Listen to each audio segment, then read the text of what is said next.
Hello everyone, I'm Shavya. I'm M2 instructor for Edumon. So in this video, let's discuss question paper analysis of previous M2 paper. This is your present syllabus. So your new M2 syllabus doesn't match with old syllabus. So you can't find exact question papers. For unit 1, 2 and 5, you can find questions from previous M2 question paper. And for unit 3 and 4, you can find from M1 previous paper. Discuss questions according to your syllabus. So for short answer questions, 1A, 1B, 1C and 1D, 1F are from unit 1, 2 and 5. And we'll come into part B. Second, third and fourth and fifth and sixth questions are from your syllabus. So I'll be discussing them briefly.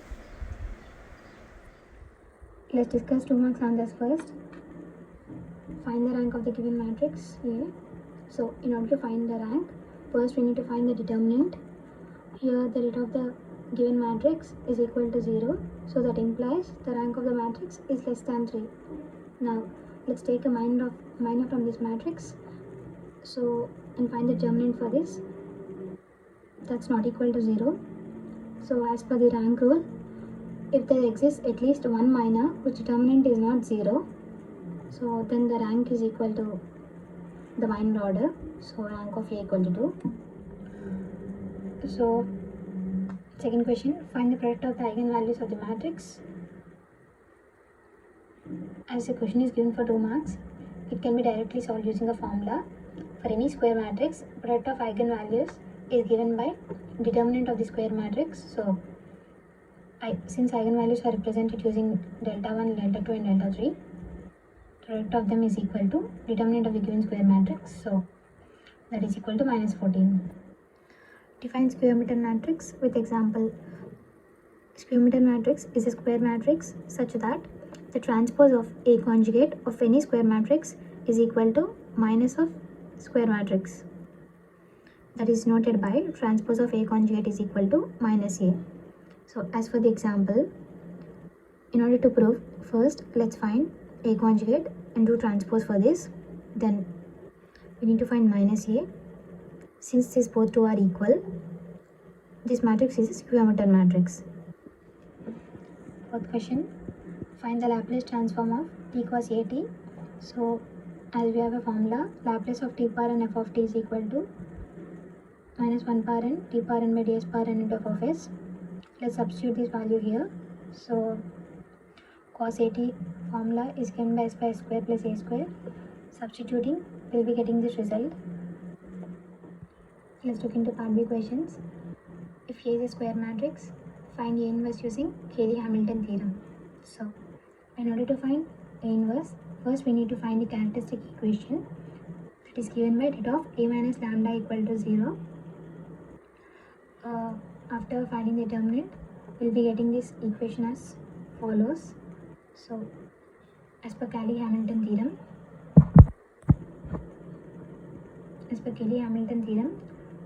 any square matrix must satisfy its own characteristic equation that goes as a cube minus 20a plus 8 equal to 0. In order to find inverse, we need to multiply A inverse on both sides. So we'll be getting this equation where we'll simplify and find A inverse. So in order to find inverse, we'll substitute I and A square values in this. So A square is given by A into A. We'll be getting the square matrix. Now let's substitute. This will give us A inverse value. For 2B question, solve the given 3 equations using LU decomposition method. First, X equal to B. As you already know this, we'll find A value and B value from these equations. Then we'll be writing A equal to LU. Here L and U matrix values are always constant for every sum. Now we'll multiply these two matrices. We'll be getting this matrix after multiplication. Next, we'll be comparing these two matrices and find the variable values. Here u11 will be equal to 3, u12 equal to 2 and u13 equal to 7, and the remaining variable values are found after solving the equations. We'll solve these equations as follows and we'll find the variable values. Next, after finding them, substitute these variable values in A equal to LU. Then, as you have already know, A is equal to B. Since A equal to LU, substitute here. Take Qx equal to Y. Then Ly will be B. Y is nothing but y1, y2, y3 matrix, which is of order 3 by 1. Next, multiply these two matrices and equate with this matrix in order to find these 5 variable values. Then, after finding y values, now as we took ux equal to y, substitute qx and y values. Here, multiply these two matrices and equate with this matrix in order to find xyz values. Now, find these variable values. There will get z equal to minus 1 by 8, y equal to 9 by 8, and x equal to 7 by 8. Then, required solutions are these variable values. Let's look into 3 equation. Solve these given 3 equations using Gauss elimination method. So, in Gauss elimination method, we need to find augmented matrix, that is A colon B. Substitute A and B values here. Then, in order to solve, first we need to change these 3 values to 0. First, let's change these 2 elements to 0 using row operations. We'll use these row operations in order to change these elements to 0. Then we are left with this element. We'll be doing row operation in order to change this element to 0. Next, equations are written from this matrix: x plus 4y minus z equal to minus 5. Similarly, other equations. Then we'll be solving these 3 equations and we'll be finding xyz values. Here, x equal to 117 by 71, y equal to minus 81 by 71, and z equal to 148 by 71. For 3b question, find the eigenvalues and the eigenvectors of the given square matrix A. In order to find these values, first we need to find the characteristic equation that is given by det of A minus lambda equal to 0. Substitute A value and then find the determinant. Then after simplification, we'll be getting this equation. Now we need to find factors for this, which are 1, 2 and 3. These are the eigenvalues of the given square matrix. Then in order to find eigenvectors, let's assume x, y, z be the components of the eigenvectors for the given square matrix. Then matrix X can be written as x, y, z, which is of order 3 by 1. Now substitute lambda value 1 by 1 in this matrix. After substituting, multiply these two matrices and equate it to 0. That goes as 1 into x plus 0 into y plus 1 into z equal to 0. Similarly, find the other equations and solve the xyz values. We will be getting x plus z equal to 0 and y equal to 0. From this, we will write x by 1 equal to y by 0 equal to z by minus 1. So the eigenvectors will be 1, 0 and minus 1. If you have any doubt regarding this, watch the eigenvalues video from M2 playlist. Similarly, for the eigenvalues, we need to multiply and find the equations and solve them. Then we'll be getting the eigenvectors as 1, 0, 1 and 0, 0, 0. For 4b question, reduce the quadratic form of the given equation to canonical form by orthogonal reduction. So first, we need to convert this form into a square matrix. In order to convert, we need to compare these values with these equation values. Here, x3, x1 coefficient is 2z, whereas here it's 2. So let's equate this. G value will be 1, and for x1, x2, compare the coefficient values. Similarly for x2, x3,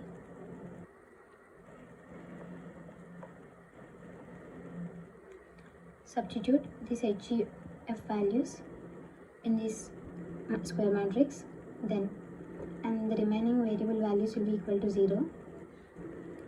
Then we'll get the square matrix. In order to reduce, first we need to find the characteristic equation that is given by det of a minus lambda I equal to 0. Find the determinant and simplify the equation. We'll be getting delta q minus 3 lambda 2 plus 2 equal to 0. Now find the eigenvalues by using factorization. Then after eigenvalues, we need to reduce the quadratic form into canonical form by using the equation lambda 1 x square plus lambda 2 y square plus lambda 3 z square equal to 0.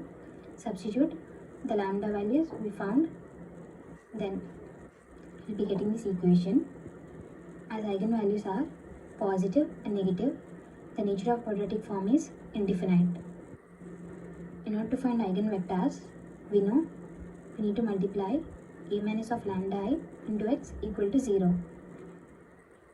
After substituting a value and lambda, we'll be forming this equation. Then multiply those two matrices and equate it to 0. Then we'll obtain this equation. Now substitute lambda values one by one. First, for lambda equal to minus 2, we'll get these equations.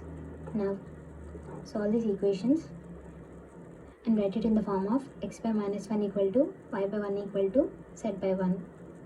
Then the eigenvectors will be minus 1, 1 and 1.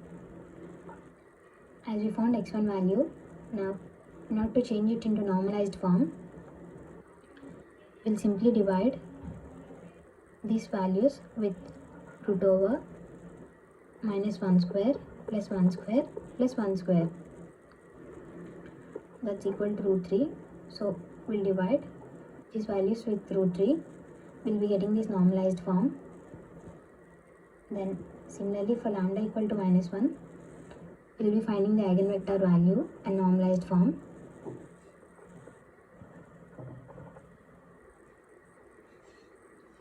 Now as per the question, we need to reduce the quadratic form into canonical form by orthogonal reduction. We need to check whether the eigenvectors we found are orthogonal or not. In order to prove they are orthogonal, x1 dot x2 must be equal to 0. That is, any product of two eigenvectors value must be equal to 0. Let's check x1 dot x2 equal to, write these two matrices and we'll be multiplying them. Minus 1 into 1 plus 1 into 0 plus 1 into 1. The value is equal to 0. This proves the eigenvectors are orthogonal. x1 dot x3 value will be 0 and similarly x2 dot x3 value will also be 0.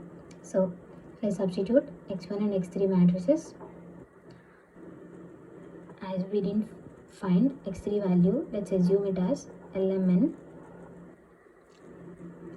Now multiply and equate it to 0. We'll be getting this equation. Similarly, multiply these two matrices and equate it to 0. Then we'll be getting this equation. By solving the equations, we'll get L by 1 equal to m by 2 equal to n by minus 1. From this, the eigenvectors are 1, 2 and minus 1. Now, for this we need to find the normalized form, that is by dividing with root over 1 square plus 2 square plus minus 1 whole square. That's equal to root 6. So we'll divide the values with root 6 and we'll get normalized form. This is how we'll reduce the given quadratic form into canonical form by orthogonal reduction.